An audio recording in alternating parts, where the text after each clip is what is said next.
ಅವರು ಶಾಸಕರು ದೇವರಿಪುರಿಗೆ ಅವರನ್ನ ಈ ವೇದಿಕೆಗೆ ನಾನು ಸ್ವಾಗತಿಸ್ತಾ ಇದ್ದೇನೆ. ಈಗ ಡಾಕ್ಟರ್ ಎಲ್ ವಿ ಪಾಟೀಲ್ ಅವರು ನಮ್ಮೊಟ್ಟಿಗೆ.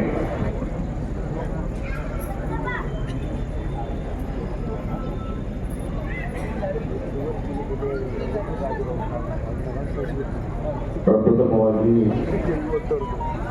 ಬಸವ ಜನ್ಮಭೂಮಿಯಲ್ಲಿ ಅಣ್ಣ ಬಸವಣ್ಣವರನ್ನ ಎಲ್ಲ ಬಸವಾದಿ ಶರಣರನ್ನ ಅತ್ಯಂತ ಭಕ್ತಿಪೂರ್ವಕವಾಗಿ ಇವತ್ತು ಸ್ಮರಣೆಯನ್ನು ಮಾಡಿ ಇಂದು ಬಸವನ ಬಾಗೇವಾಡಿಯಲ್ಲಿ ಬಸವಣ್ಣವರ ಜನ್ಮಭೂಮಿಯಲ್ಲಿ ಲಿಂಗಾಯತ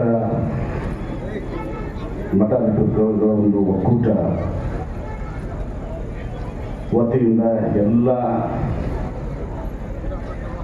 ಪರಮ ಪೂಜ್ಯ ಶ್ರೀಗಳ ಒಂದು ನೇತೃತ್ವದಲ್ಲಿ ಇಂದು ಪ್ರಾರಂಭ ಆಗಿ ಒಂದು ತಿಂಗಳ ಮಟ್ಟಿಗೆ ಅಕ್ಟೋಬರ್ 5ರವರೆಗೆ ಈ ಬಸವ ಸಂಸ್ಕೃತಿಯ ಅಭಿಯಾನ ಎಲ್ಲ ಜಿಲ್ಲೆಗಳಲ್ಲಿ ಕರ್ನಾಟಕ ರಾಜ್ಯಾದ್ಯಂತ ಮತ್ತೊಮ್ಮೆ ಬಸವಾದಿ ಶರಣರ ಬಸವಣ್ಣನವರ ತತ್ವ ಸಿದ್ಧಾಂತಗಳನ್ನ ಜನರ ಬಳಿಗೆ ಒಯ್ಯುವಂಥದ್ದು, ಮನೆ ಮನೆಗೆ ಒಯ್ಯುವಂಥ ಒಂದು ಪ್ರಯತ್ನ. ನಾನು ಈ ಸಂದರ್ಭದಲ್ಲಿ ಒಂದು ಮಾತನ್ನು ಹೇಳಲಿಕ್ಕೆ ಬಯಸ್ತೇನೆ. ಇದೀಗ ಮಾದಾರ ಚೆನ್ನಯ್ಯ ಮಹಾಸ್ವಾಮೀಜಿ ಅವರು ದಿವಸ ಹೇಳಿದರು, ಅಂದು 12ನೇ ಶತಮಾನದಲ್ಲಿ ಒಂದು ಶ್ರೇಷ್ಠವಾದಂತಹ ಧರ್ಮವನ್ನು ಹಾಕಿ ಎಲ್ಲ ಸಹಾಯಕ ಸಮುದಾಯಗಳನ್ನ, ಸೂಚಿತ ಸಮುದಾಯಗಳನ್ನ,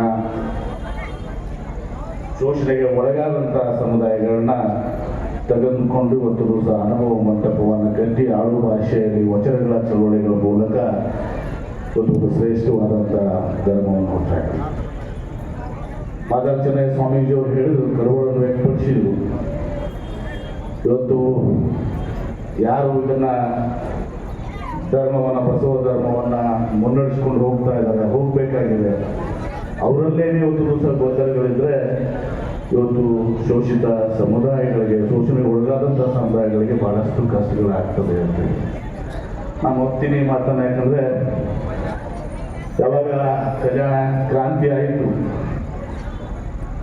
ಬಹುತೇಕ ಎಲ್ಲವೂ ಕೂಡ ಚದುರಿಕೊಂಡು ಇವತ್ತು 800 ವರ್ಷಗಳನ್ನು ಕಳೆದಿದ್ವಿ. ಬಹಳಷ್ಟು ನೀರು ಹರಿದೋಗಿದೆ. ಆಯಾ ಈ ಸಂದರ್ಭದಲ್ಲಿ ಅನೇಕ ಸಮುದಾಯಗಳು, ಯಾಕೆ ನಾವು ರಾಜಕಾರಣದಲ್ಲಿ ನಾವೆಲ್ಲರೂ ಕೂಡ, ನಾವು ಶಿವಾನಂದ ಪಾಟೀಲರು ಎಲ್ಲರೂ ಕೂಡ ನಮ್ಮ ಲಿಂಗಾಯತ ಸಮುದಾಯ 17% ಅದ, 20% ಅಂತ ಹೇಳ್ತಿರ್ತೀವಿ.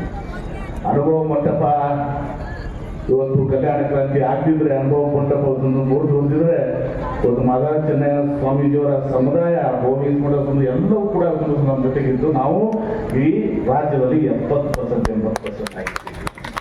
17-18% ಅಲ್ಲ. ಕಲ್ಯಾಣ ಕ್ರಾಂತಿ ಆದ್ಮೇಲೆ ಚದುರಿದ್ದೀವಿ ಮತ್ತು ಸ್ವಲ್ಪ ಆತ್ಮಾವಲೋಕನ ಕೂಡ ನಾವು ಮಾಡ್ಕೊಳ್ಬೇಕಾಗ್ತದೆ. ಅನೇಕ ಸಂದರ್ಭದಲ್ಲಿ ನಾವು ಅವ್ರನ್ನ ಹಾಕೊಂಡಿದೀವ ಹೆಂಗೆ ಅಂತೇಳಿ. ಆ ಸಣ್ಣ ಸಣ್ಣ ಸಮುದಾಯಗಳು ಇವತ್ತು ಉದಾಹರಣೆ ತಗೊಳ್ರಿ, ಕುಂಬಾರ, ಕಮ್ಮಾರ, ಸಣ್ಣ ಸಣ್ಣ ಸಮುದಾಯಗಳು ಕೂಡ ಅದಾವೆ. ಅವ್ರು ನಾವು ದೊಡ್ಡವರು ಶಿವಾನಂದ ಪಾಟ್ರಾಗಿ ನಾವು ಹಾಕೊಂಡಿದೀವ, ನಮ್ಮವ್ರು ಅಂದಿದೀವ, ಅವ್ರ ಜೊತೆ ನಾವೇನಾದ್ರು ಸಂಬಂಧಗಳನ್ನು ಬೆಳೆಸಿದೀವ. ಏನು ಅಣ್ಣ ಬಸವಣ್ಣವರು 12ನೇ ಶತಮಾನದಲ್ಲಿ ಇವತ್ತು ಅಂತರ್ಜಾತೀಯ ವಿವಾಹದ ಬಗ್ಗೆ ಒಂದು ಮುಖ್ಯ ಮಾಡಿ ನಾವೇನಾದ್ರೂ ಅದನ್ನ ಪಾಲನೆ ಮಾಡಿದೀವ. ಇಂಥ ಅನೇಕ ವಿಚಾರಗಳು ನಮ್ಮ ಮುಂದಿದ್ದಾವೆ. ನಾನು ಜಾಸ್ತಿ ಮಾತನಾಡಲಿಕ್ಕೆ ಬಯಸೋದಿಲ್ಲ. ಈ ಒಂದು ಅಭಿಯಾನ ಇವತ್ತು ಏನು MM ಕಲಬುರ್ಗಿಯವರ ಒಂದು ಆಶಯ ಇತ್ತು ಅಂತೇಳಿ ಮಾತನಾಡುವಾಗ ನಮ್ಮ ರಾಜೀವ್ ಅವರು ಹೇಳಿದ್ರು, ಅವರೊಬ್ಬರು ಅಥಾರಿಟಿ ಇವತ್ತು ದಿವಸ ವಚನಗಳ ಮೇಲೆ ಇವತ್ತು ದಿವಸ ಕೆಲವು ಜನರು ಇವತ್ತು ಉಳ್ಕೊಂಡ್ರಲ್ಲಿ ಇವತ್ತು ದಿವಸ ನಮ್ಮ ರಾಜೀವ್ ಅವರು ಊರಣ ರಾಜೀವ್ ಅವ್ರ ಬಗ್ಗೆ ಭಾಳ ಹೆಮ್ಮೆಯಿಂದ ಅವರು 5 ವಿಚಾರಗಳನ್ನ ಕಡೆಯ ಅದರಲ್ಲಿ ನಮ್ಮ ಕಲಬುರ್ಗಿ ಸ್ಮರಣೆ ಮಾಡಿದ ಬಗ್ಗೆ ಹೇಳಿದರು. ಬಹುಶಃ ಅದೆಲ್ಲವೂ ಕೂಡ ಆಗ್ಬೇಕಾಗಿದೆ ನನ್ನನ್ನು ಒಳಗೊಂಡು. ಯಾಕೆ ನಾವು ಬೇರೆಯವ್ರ ಬಗ್ಗೆ ಮಾತಾಡೋದಕ್ಕಿಂತ ಮುಂಚೆ ನಮ್ಮನ್ನ ಒಳಗೊಂಡು ಸಹ ನಾವು ಮಾತನಾಡಬೇಕು. ಈ ಪರಿಶುದ್ಧತೆ ಈ ಎಲ್ಲವೂ ಕೂಡ ವಚನಗಳ ಶುದ್ಧೀಕರಣ ಎಲ್ಲವೂ ಕೂಡ ಆಗಬೇಕು ಮತ್ತು ಕಾಲಕ್ಕೆ ತಕ್ಕಂತೆ ಇವತ್ತೊಂದು ದಿವಸ ಏನು ಬದಲಾವಣೆಗಳು ಇವತ್ತು ದಿವಸ ಆಗಿದ್ದಾವೆ ಅದು ಬದಲಾವಣೆಗಳು ಮಾಡೋ ಮೂಲಕ ಇವತ್ತು ಏನು ಬಸವ ಸಂಸ್ಕೃತಿ ಅಭಿಯಾನ ಎಲ್ಲ ಪರಮ ಪೂಜ್ಯ ಶ್ರೀಗಳ ನೇತೃತ್ವದಲ್ಲಿ ಮಠಾಧಿಪತಿಗಳ ನೇತೃತ್ವದಲ್ಲಿ ಪ್ರಾರಂಭ ಆಗಿದೆ. ಇದು ಬೆಳ್ಕೊಂತು ಬೆಂಗಳೂರು ಬಂದಾಗ ಇವತ್ತು ಲಕ್ಷಾಂತರ ಜನ ಇವತ್ತು ದಿವಸ ಅಕ್ಟೋಬರ್ 5ರಲ್ಲಿ ಇವತ್ತು ದಿವಸ ಬೆಂಗಳೂರಿನಲ್ಲಿ ಇವತ್ತು ದಿವಸ ಬಸವ ಧರ್ಮ ನಮ್ಮ ಆಶಯ ಇದೆ. ಇದು ಬಸವ ಧರ್ಮ ಕೇವಲ ಇಲ್ಲೇ ನಮ್ಮಲ್ಲಿ ಕರ್ನಾಟಕ ಭಾಗಶಃ ಮಹಾರಾಷ್ಟ್ರದಲ್ಲಿ ಹೋಗಿದೆ. ಬಸವ ಧರ್ಮ ಜಾಗತಿಕ ಧರ್ಮ ಆಗಬೇಕು. ಬಸವ ಸಂಸ್ಕೃತಿ ಜಾಗತಿಕ ಸಂಸ್ಕೃತಿ ಆಗಬೇಕು. ಆ ದಿಶೆಯಲ್ಲಿ ಎಲ್ಲ ಪರಮ ಪೂಜ್ಯರು ಎಲ್ಲಿ ಬಸವ ಸಂಸ್ಕೃತಿ ಅಭಿಯಾನ ಹಮ್ಮಿಕೊಂಡಿದ್ದಾರೆ. ಈ ಅಭಿಯಾನ ಯಶಸ್ವಿ ಆಗ್ತದೆ.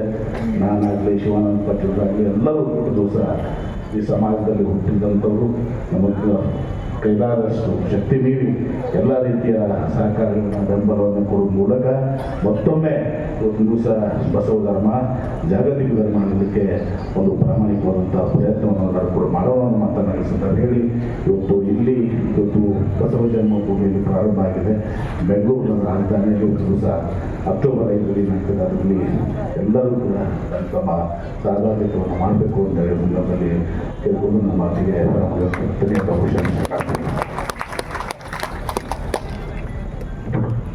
Doctor M B Patil sir ಅವರಿಗೆ ಶರಣಾರ್ಥಿಗಳನ್ನು ಹೇಳಿ ಅವ್ರ ಮಾತನ್ನ ಒಂದು ಮಾತು ಹೇಳಿ ಮುಂದೆ ಹೋಗ್ತೀನಿ.